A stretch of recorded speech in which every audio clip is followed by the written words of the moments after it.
Bismillahirrahmanirrahim. Allahumma 'allimna ma yanfa'una wanfa'na bima 'allamtana innaka antal 'alimul hakim. Wassallallahu ala sayyidina Muhammad wa ala alihi wa sahbihi wasallam. Walhamdulillahi rabbil alamin. Ayat ke-194. Asy-syahrul haramu mubtada, syahr haram ay al-muharram. Muharram ya, maksudnya diharamkan. Ada berapa? 4 ya. Muqabilun itu berhadapan dengan bisyahril haram.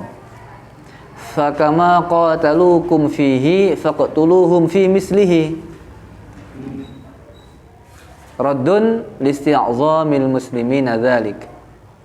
Sebagaimana mereka semua kufar memerangi kalian semuanya dalam bulan haram, maka bunuhlah mereka juga seperti mereka bunuh kalian. Raddun sebagai apa? Balasan untuk memuliakan orang muslim. Jadi kenapa dinamakan Syahrul Ashhurul Hurum? Karena diharamkan untuk berperang. Ada 4 ya, musyrikin itu zaman dulu nggak boleh berperang di bulan haram. Ada 4 kan? Muharram nggak boleh, Dzulqa'dah, Dzulhijjah sama Rajab ini nggak boleh berperang gitu. Tapi kalau mereka memerangi kalian ya mereka bunuhlah mereka. Asyharul haramu bisyahril haram. Jadi balasnya juga di bulan haram. Nah, ini namanya gencatan senjata tidak diperbolehkan di bulan haram karena ini bulan yang istimewa pada masa dulu. Wal hurmatu jam'u hurmah, jamaknya hormat, ma yajibu ihtiramu, sesuatu yang wajib dimuliakan. Ma yajibu ihtiramuhu, sesuatu yang wajib menghormatinya. Wal hurmatu qisas. Ya. Itu qisas, ay yuqtasu bimithliha idzan tuhikat. Jadi di bulan haram itu juga bisa untuk melakukan qisas. Wal hurumatu qisasun ayyuqtasu bimithliha. Artinya apa? Meskipun dia itu membunuh di bulan haram, tetap dia harus diqisas. Nah, gitu. Berarti kalau bulan haram itu kita dibunuh diam saja, tidak. Malah jadi apa kita? Justru kalau kita nggak dibunuh, ya kita dibunuh, ayo bunuh muslimin bulan haram ya habis. Kalau kita nggak perlawanan kan? Nah, itulah dalilnya Allah. Faman i'tada 'alaikum, barang siapa yang memusuhi kalian semuanya. Gimana musuhinya? Bentuknya apa? Bil qital, dengan bentuk peperangan. Fil haram, di bulan haram, awil ihrami, atau ketika ihram. Ketika ihram itu apa berarti? Ketika apa? Melaksanakan ibadah nusuk itu, umrah atau haji ya. Awil ihrami awish syahril haram, atau di bulan haram itu. Fa'tadu, maka musuhilah kamu semuanya alaihi, kepada orang itu, bimitsli ma atada alaikum, sebagaimana apa yang mereka musuhi terhadap kalian. Kalau tadi kan man, barang siapa musuh kalian, musuhilah sendiri. Gimana memusuhinya? Seperti mereka musuh kalian.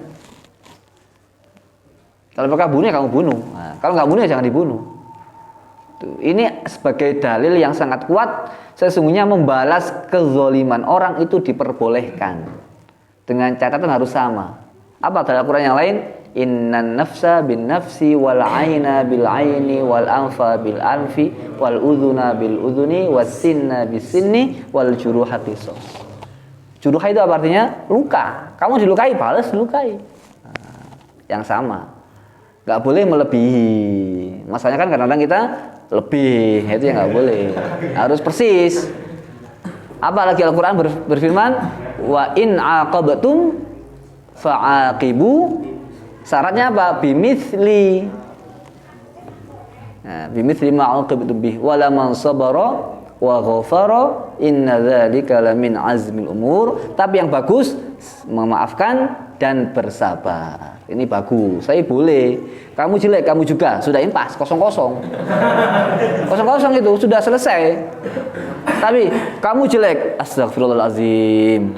1-0. Dia dapat dosa, kita nggak dapat dosa. Kita dapat pahala. Kalau kita maafkan dia nggak dapat dosa, tapi kita derajatnya mulia. Dia hanya nggak dapat apa-apa aja. Karena kita maafkan. Kita derajat double-double. Double dari mana? Sabar, maafkan dia. Maka dihina itu lebih baik daripada menghina. Dihina itu lebih baik daripada menghina. Difitnah lebih baik daripada menfitnah. Dituduh lebih baik daripada menuduh. Paham tak kira? Tinggi dari kita. Kamu dihina orang gak usah sedih, alhamdulillah bukan aku yang menghina. Dicaci, alhamdulillah kalau mencaci. Dengan caci itulah aku semakin tinggi derajat sisi Allah. Loh, artinya adem merasakan manisnya iman. Dari mana manisnya iman kita dapatkan? Dari cacian mereka itu. Paham tak? Kita maafkan mereka. Ya wajar mereka nggak mondok, saya mondok, mosok sama.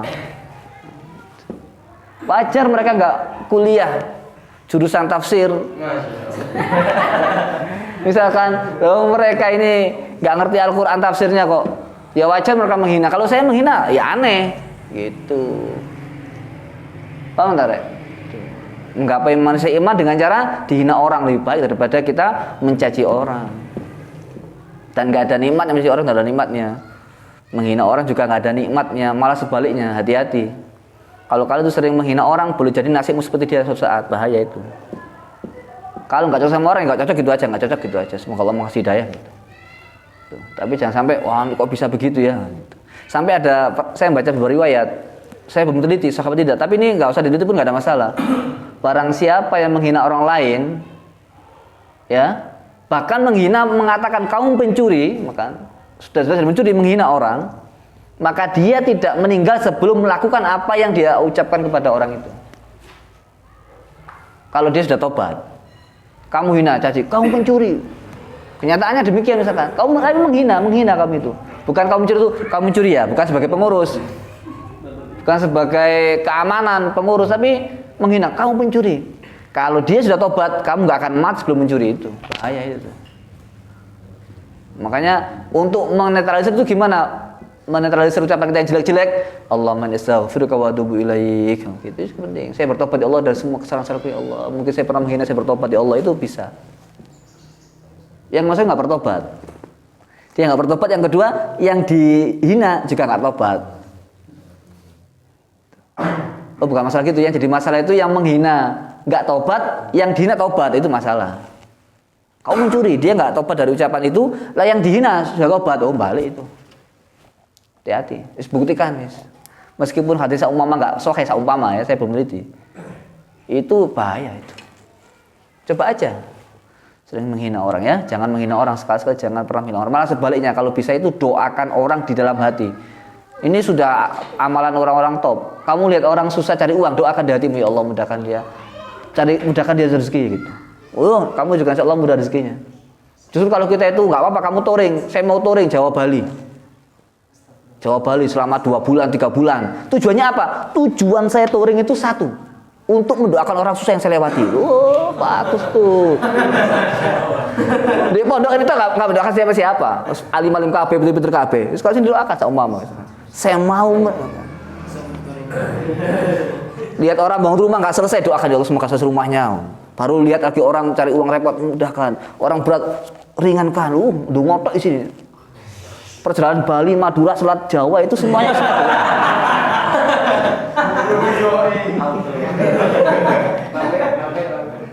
Jadi kalau lihat orang susah itu doakan. Jangan malah dicaci dalam hati. Oh memang masa mudanya nggak serius. Jangan gitu. Oh gak mondok paling nomi, jangan gitu. Oh biarnya nggak temen kuliah, jangan. Oh dia mudanya layangan paling jangan kita doakan dia, masya Allah semoga dia mudah. Jangan menjudge, menghakimi orang, jangan menjudge orang ya. Kita doakan orang susah, kita doakan orang repot, kita doakan, semuanya harus kita doakan. Lihat orang susah ya, lihat orang ahli maksiat, preman, maksiatnya banyak, dia punya masalah. Memang begitulah yang dapat, tapi kita jangan menghina dia. Semoga dapat hidayah Allah. Orang jelek jangan didoakan semoga nang kualat, jangan. Ya Allah semoga dapat hidayah, semoga dia baik, terus doakan. Jangan malah semoga dia susah ruwet karena dia merusak orang lain, jangan. Doa jelek itu nggak ada manfaatnya. Manfaatnya apa coba buat kamu? Apa yang baik mbak? Kalau dia justru tambah jelek, kamu yang repot. Oke lah dia tuh preman nakal. Kalau dia sakit, kamu juga harus takziah kan, nyambangi. Repot kamu, mati juga nyolati, repot juga. Dia nikmat ini biasa, kalau tidak biasa, wah repot lagi. Paham enggak? Jadi kalau orang jelek kamu doakan jelek itu merepotkan kamu juga. Dan nggak ada untungnya buat kamu. Dan kasihan sih dia. Dan khawatirnya balik ke dirimu sendiri. Wis ya, kesimpulannya kalau kamu dihina orang boleh menghina, tapi harus sama. Kamu bodoh, sama. Nah, itu nggak apa-apa. Sama dengan kamu, bodoh. Wis selesai, impas. Ya. Selesai. Kamu kok game-giman toh? Kamu siang malam sore hari malam juga itu double. Wis dia malah dosanya lebih banyak yang kedua ini. Dan kalau kita membalas sama itu nggak lego. Iya apa enggak? Nggak lego, Rek. Nggak lego. Kita disakiti orang itu kalau bisa kita membalas lebih sakit lagi. Baru lego itu ada. Puas itu. Kalau podoplek biasa aja nggak ada kelegaan hati itu nggak ada. Podo-podo gak lega mendingan didoakan, itu leganya beda lagi. Wis ya, wis ini bukan berarti saya ngajari kalian untuk membalas yang sama, tidak. Ya. Wis. Summiya muqabalatuhu i'tidaan, dikatakan muqabalah apa? Muqabalah ini sebanding ya, yang sebanding i'tidaan dengan i'tidak juga. I'tidak ini apa? Menyakiti, memusuhi li syibhiha dengan serupa muqabalah bil muqabil bi fis surah dalam bentuknya. Wattaqullaha. Tapi ingat ya, kalau kita itu disakiti, apa kita berat menyakiti? Ini kalau tadi kan jelas nafsu bernafsa ya, jiwa jelas. Tapi masalah itu kalau disakiti dalam i'tidak itu artinya memusuhi. Tapi di sini itu dalam konteks ini tuh memusuhi apa? Perang, kotala tadi. Tapi kalau kita dimusuhi dalam arti tidak fisik, ini penting, Rek. Ini kalau nggak ada tafsirnya nggak bisa. Ini di sini konteksnya fisik, Rek, fisik. Tapi konteksnya non fisik ini nggak bisa disamakan. Kamu tersinggung, apa kamu bisa menyebut dia? Iya, nek dia sengaja, kalau nggak gimana? Kamu nggak disapa, nggak nyoba aku ya, tak balas nggak nyoba misalkan. Loh ini ya nek dia sengaja nggak nyapa, kalau dia nggak konsen. Iya bisa aja, atau dia itu memang nggak konsen, betul, bisa terjadi itu. Sisipan sepeda ini bisa juga nggak lihat karena kita fokusnya ke sana, dia ke sini. Itu kamu tersinggung, awas ya, tak balas kamu nanti. Pas lo masjid di salaman kamu gini pura-pura nggak tahu, itu beda.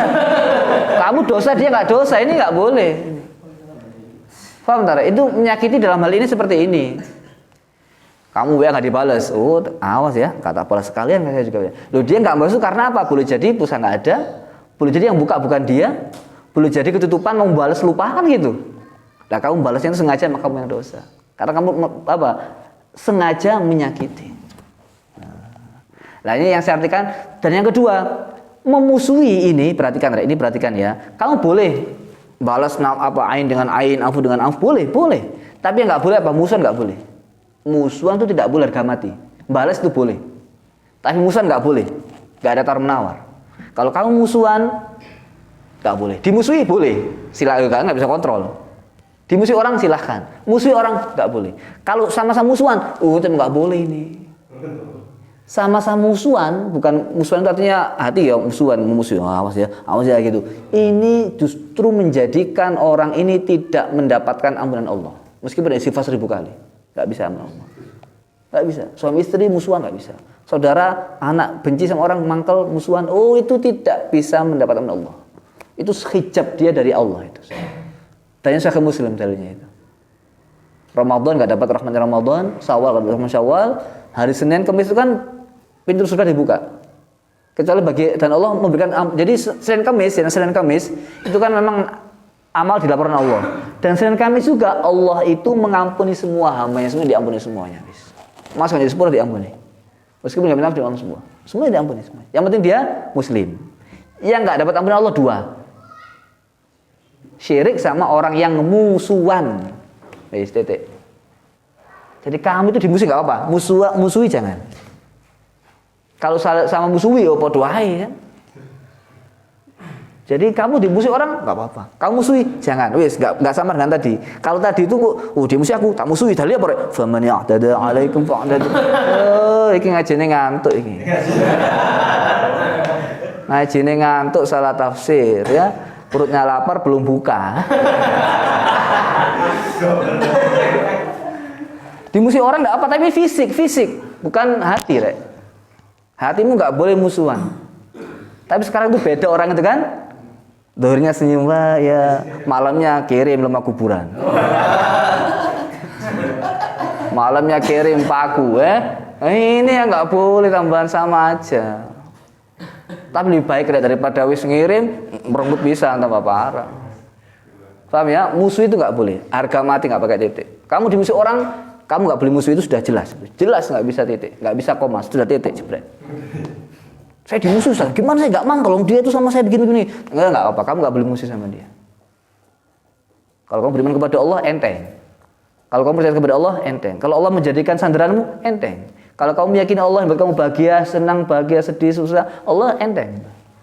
Tapi kalau kamu hatimu kepada makhluk, baru berat.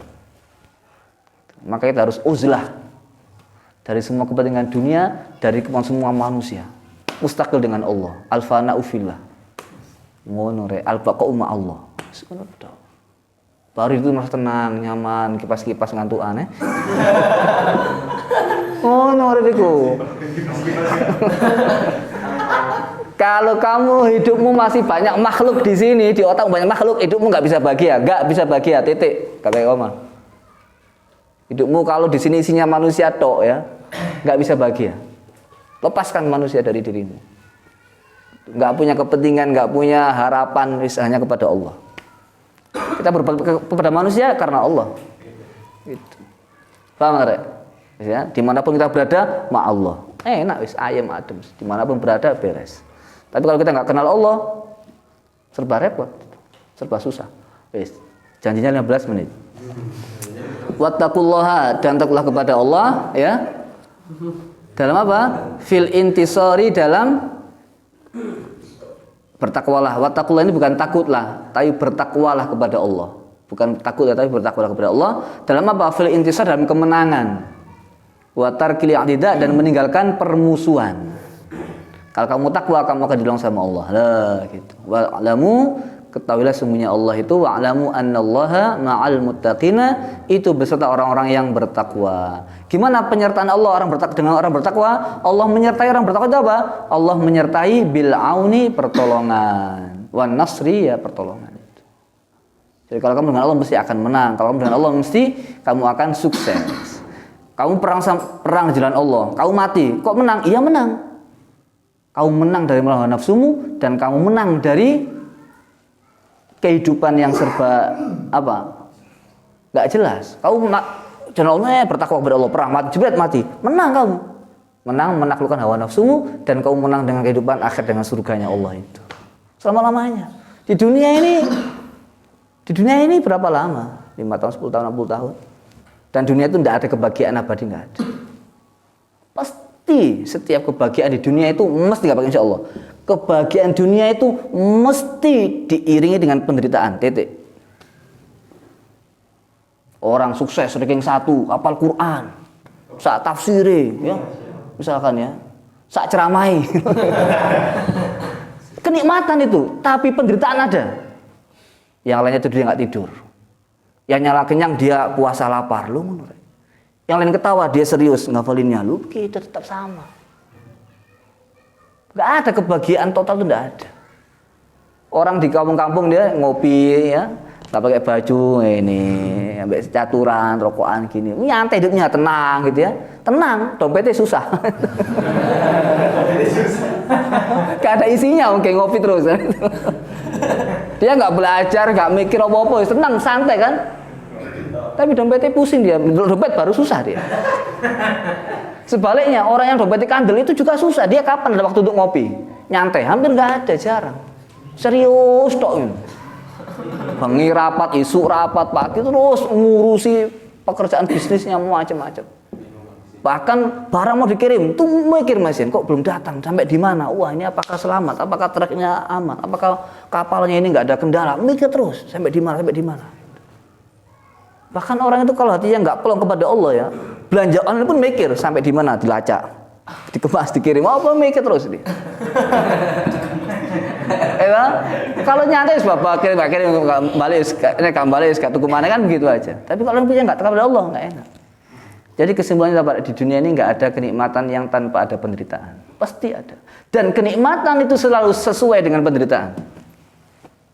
Kaidah fiqhiyah. An-ni'matu biqadrin niqmah.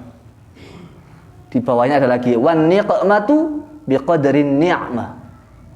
Kenikmatan itu sebanding dengan penderitaan. Dan penderitaan sebanding dengan kenikmatan. Gitu. Kan santri ndok pondok reyel yang ini terus hafal Quran enggak ada. Yo apale paling rong ayat ngono tok. Mau serius tengah mengi belajar melekan gitu. Lah nek nang pondok ya melemas kuliah ini itu apa iki? Di pasar. Ya. Semua orang-orang hebat itu punya amal yang hebat. Kalau kamu jadi orang luar biasa, kamu harus punya amal yang luar biasa. Itu. Pengen mulia, sukses, malam enggak tahajudnya enggak bisa. Wa isyraful mu'min qiyamuhu bil lail. Wa izzatuhu istighna'uhu 'anil nas. Paham enggak? Gitu. Jadi orang yang punya penyakit yang parah-parah itu kenikmatannya juga enak-enak itu. Makan kan sate enak, gulai keringetan kikil tambah enak, cumi ya lobster enak. Penyakitnya yang mantap.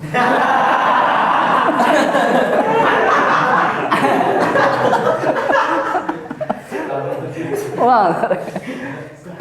Itu. Makan tahu tempe ya, nggak digoreng direbus ya, sama sayur gitu ya. Itu juga aman itu. Aman dia. Makan singkong, penyakit enteng. Kalaupun sakit ya, kalau sakit paling dipejeti pakai balsem ditutul gini ada sembuh itu sudah. Wong makannya telo pohong gitu kan. Jadi kalau dia sakit cukup diolesin balsem, nggak usah digini-gini kan, gini aja tutul gini sembuh besok. Tapi kalau makan kikil daging gulai loh, besi masuk sini satu, masuk sini dua itu, nggak tutulan minyak, besi yang nutul di sini. Paham tak? Gitu. Maka dunia ini sebentar kalau dihubungkan dengan akhirat, wal akhiratu khairu wa abqa. Wal akhiratu khairul liman ittaqa. Jelas. Allah beserta orang-orang yang bertakwa di dunia dan di akhirat. Pun semoga kita semuanya dijadikan Allah sebagai orang-orang yang istimewa ya, orang-orang pilihan yang sampai Allah dijaga iman kita sampai meninggal dunia gitu ya. Dicukupi rezeki kita, disembuhkan semua penyakit kita dan ditata oleh Allah langsung hidup kita di dunia dan setelah kematian kelak. Akhirul kalam. Bismillahirrahmanirrahim.